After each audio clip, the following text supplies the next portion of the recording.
Mon enfant pleure quand on se sépare, comment faire? Comment arrêter ses pleurs et faire en sorte qu'il se sente en sécurité? Si mon enfant pleure beaucoup, est-ce que ça veut dire qu'il va pas bien? Et si au fond la vraie question c'était pas plutôt est-ce qu'un enfant a besoin d'aller bien pour se sentir en sécurité? S'il y a une situation que beaucoup de parents vivent comme un vrai déchirement, c'est bien celle des séparations difficiles. Tous ces moments où notre enfant pleure, s'accroche, crie parfois, et où nous, on a cette sensation très physique de cœur serré ou de cœur brisé. À ce moment-là, leur souffrance, c'est aussi la nôtre. Et quand j'utilise le mot souffrance ici, je ne parle pas d'un grave danger ni d'un traumatisme, mais d'un ressenti émotionnel qui est intense, de quelque chose qui fait mal à l'intérieur. Si on regarde les choses avec honnêteté, même si c'est pas très confortable, comme on n'aime pas souffrir, on cherche naturellement à arrêter la souffrance de notre enfant pour ne plus ressentir la nôtre. Notre souffrance à nous, c'est celle de l'inquiétude, de l'inconfort de laisser un enfant en pleurs. Parce que laisser un enfant pleurer, ça vient toucher des questions très profondes. Est-ce que j'ai été assez rassurant? Est-ce que je passe à côté de quelque chose d'important pour lui ou pour elle? Je dis pas qu'on est soucieux que de notre souffrance. Je dis que la souffrance de notre enfant nous fait souffrir. Et que le chemin le plus court pour pas ressentir cette souffrance, c'est souvent d'essayer de faire cesser l'émotion de l'enfant. Pas parce qu'on ne supporte pas l'enfant en pleurs, mais parce qu'on a du mal à supporter ce que ça nous fait à nous. Dit comme ça peut surprendre, mais écoutez la suite, parce que dans cette vidéo, je vais prendre le temps de vous expliquer ce qui peut vraiment rassurer un enfant dans ces moments de séparation difficiles, même et surtout quand les enfants pleurent, s'accrochent à nous, etc.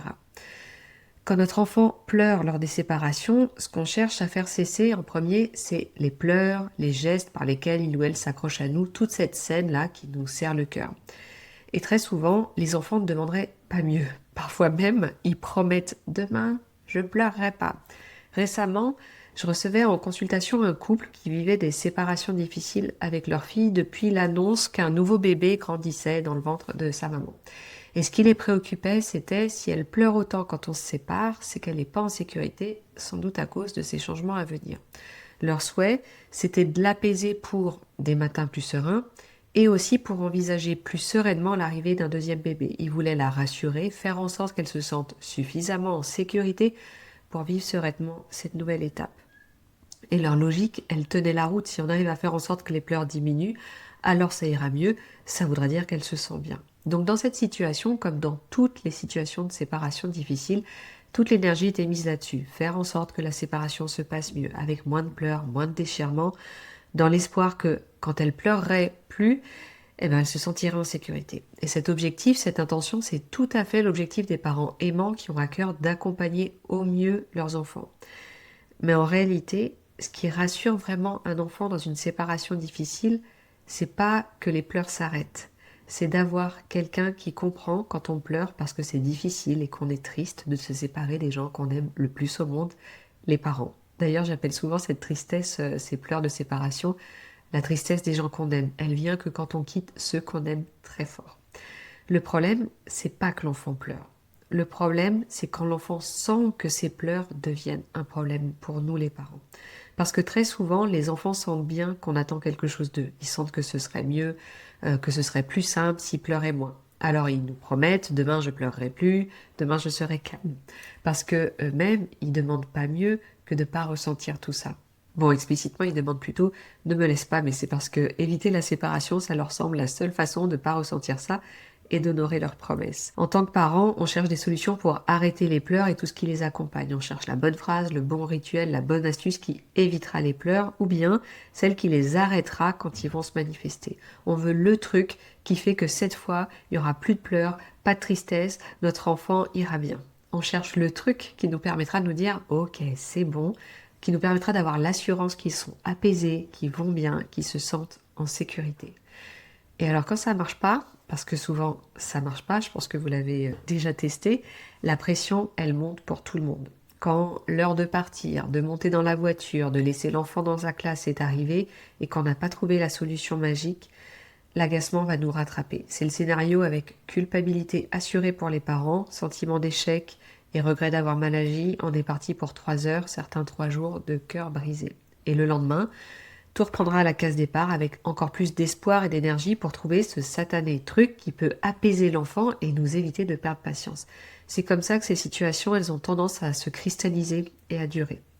Donc, dans un sens, renoncez à faire en sorte que votre enfant ne pleure pas est ce qui pourrait vous aider à mettre le maximum de chances de votre côté. C'est paradoxal, mais c'est dans ce sens que ça fonctionne. Un enfant n'a pas besoin de ne pas pleurer pour se sentir en sécurité.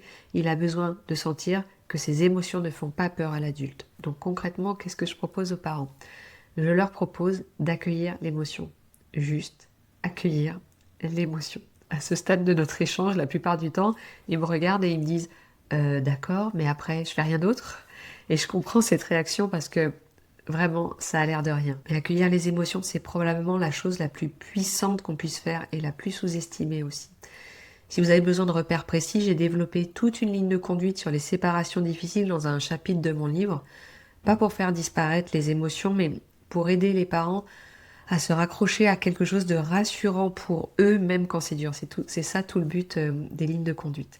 Alors bien sûr, juste accueillir l'émotion, c'est pas dire avec un air exaspéré ou faussement compréhensif, oui, t'es triste, je comprends. C'est plutôt prendre un air super authentique et empathique pour dire, oui, c'est dur de se séparer quand on s'aime fort. Oui, viens me voir. Franchement, essayez une fois pour voir. Prononcez cette phrase de façon sincère. Accueillez l'émotion de l'enfant avec empathie et laissez agir comme un comprimé effervescent là en comptant dans votre tête jusqu'à 8 ou 10. Vous verrez, il y a quelque chose qui se passe comme un infléchissement. Et vraiment, c'est ça qui fait que tous les petits coups de pouce qu'on peut imaginer en complément, ils vont gagner en efficacité. L'astuce du cœur dessiné sur la main, elle marche 1000 fois mieux si c'est proposé avec l'accueil de l'émotion. Ah oui, c'est dur de se séparer ce matin. Vous laissez agir. Ça pourrait peut-être aider un petit cœur que je te dessine sur ton poignet. Je propose souvent aux parents d'autres coups de pouce comme ritualiser la séparation en prévoyant exactement ce qu'on fera au moment de se séparer. Je te ferai un bisou sur le front, un baiser de papillon sur la joue et je te dirai belle journée ma libellule. Ou bien je t'accompagnerai dans la classe, je ferai un dessin que tu pourras colorier et je te dirai je te laisse le feutre, à toi de jouer, on se retrouve ce soir. Prévoir à l'avance ce que vous ferez si malgré tout ça reste difficile, ça aussi c'est très rassurant. On prévoit le mode dégradé. Et paradoxalement, ça rassure l'enfant. C'est tout l'inverse de allez, pas de pleurs, promis. C'est plutôt si c'est tellement dur de se séparer que tu t'accroches à moi, je te mettrai dans les bras de la Tsem qui te consolera après mon départ. Avoir prévu que ça peut être dur, ça rassure les enfants. Et avoir prévu ce qu'on fera si jamais c'est trop dur et le faire le moment venu, ça donne un cadre de réassurance qui est vraiment très puissant. Et oser partir, oser se séparer en sachant que votre enfant est en sécurité, même avec cette grosse tristesse des gens qu'on aime, c'est la meilleure façon de faire passer le message, tu es en sécurité, la preuve, j'ose partir, même quand c'est dur. À ce sujet, nos actes et nos postures témoignent beaucoup plus efficacement de notre confiance que je te promets, on se retrouve ce soir, tu es en sécurité, fais-moi confiance. C'est un adulte qui dit implicitement regarde-moi, tout est tellement calme, sûr et tranquille autour de toi que tes réactions ne sont pas un problème pour moi. C'est ça le message implicite qui peut être extrêmement sécurisant. Vous n'imaginez pas le nombre de situations dans les familles qui se sont résolues quand on a autorisé les enfants à pleurer, parce que c'est ça qui vient naturellement avec la tristesse de se séparer des gens qu'on aime, les pleurs. On les autorise à pleurer, on est là pour reconnaître les larmes et les pleurs, et paradoxalement, c'est quand on n'a pas cherché à les éviter que les larmes coulent de moins en moins fort et de moins en moins souvent. Si votre enfant ne pleure pas quand vous partez, ça vous rassure, vous, sur son bien-être, son équilibre, son autonomie, sa confiance en soi. Mais si vous savez accueillir ses pleurs quand ils se manifestent, c'est votre enfant que vous rassurez. Derrière chaque comportement difficile des enfants, il y a le questionnement d'un parent qui mérite d'être entendu. Et je vous dis à bientôt pour une nouvelle question de parents.